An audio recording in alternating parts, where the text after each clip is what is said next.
అదే RTV app వార్తల్ని క్షణాల్లో చదివే అవకాశం ఉంటుంది. ఒక న్యూస్ పేపర్, ఒక టెలివిజన్ ఛానల్ మీ చేతుల్లో ఎప్పుడూ ఉంటాయి.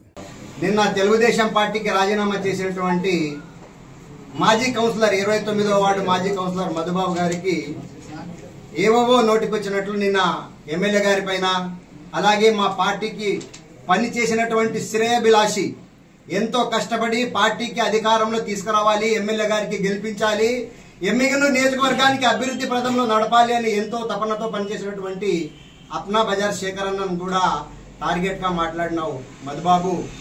మధుబాబు నీ రాజకీయ ప్రస్థానం, నీకు రాజకీయ భిక్ష పెట్టి నీకు రాజకీయంగా ఒక ఎమ్మిగనూరులో మధుబాబు అంటే ఎవరు అనేది ఒక గుర్తింపు తెచ్చిన party Telugu Desam party. B V Jayanageswara Reddy గారి కుటుంబం అని నువ్వు మర్చిపోయి మాట్లాడుతున్నావు. నువ్వు తెలుగుదేశం పార్టీ నుంచి ఎన్నో ఎన్నో ఎన్నో నువ్వు బాగుపడినావు. నువ్వు ఎంతో మంది నీ నుంచి మోసపోయినారు, ఎంతో మంది నీ నుంచి ఇబ్బంది పడినారు. అయినా ఎమ్మెల్యే గారి దృష్టికి వచ్చినా కూడా మావాడు మధుబాబు మనవాడు అని నీకు ఎన్నో సార్లు నీకు పిలిచి కూడా చెప్పి నీకు దండించినారు, నీకు వెనకేసుకొచ్చినారు. తల్లి పాలు తాగి రొమ్ము గుద్దినటువంటి మాటలను ఈ రోజు తెలుగుదేశం పార్టీ మీద నిందలేస్తున్నావు. 10 సంవత్సరాలు నువ్వు సేవ చేసినానంటున్నావు. నువ్వు 10 సంవత్సరాలు తెలుగుదేశం పార్టీకి సేవ చేయలే. తెలుగుదేశం పార్టీ నీకు 10 సంవత్సరాలు మోసింది. తెలుగుదేశం పార్టీ నీకు 10 సంవత్సరాలు నీకు బాగు చేసుకోవడానికి అవకాశం ఇస్తే ఈ రోజు నువ్వు మోసపోయితో మాటలు మాట్లాడుతున్నావు. ఏదో వాళ్ళు పోతే మాకు టీడీపీకి షాక్ అని కొన్ని పత్రికలు రాశాయి. వాళ్ళు పోవడం వల్ల మా టీడీపీకి ఎటువంటి షాక్ లేదు. ఎందుకంటే 1 సంవత్సరం కిందే వీళ్ళకందరికీ మా జయనాగేశ్వర రెడ్డి గారు షాక్ ఇచ్చారు.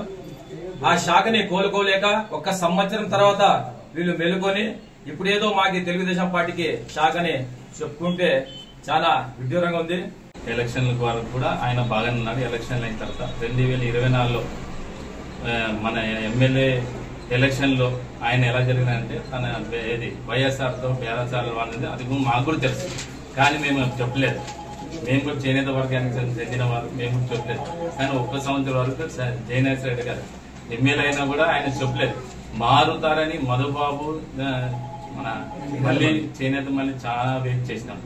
నిన్నటి వారికి కూడా మేము వెయిట్ చేసినాం. ఆయన ఎందరో దగ్గర అప్పులు చేస్తూ వారిని కూడా బెదిరించడం కూడా జరిగింది. మరి ఆయన అదేవిధంగా పార్టీని అడ్డం పెట్టుకొని కూడా వారికి కూడా చాలా ఇబ్బందులు గురి చేస్తూ చాలా మంది దాదాపు మహిళలను కూడా ఇబ్బంది కలిగించడం కూడా జరిగింది.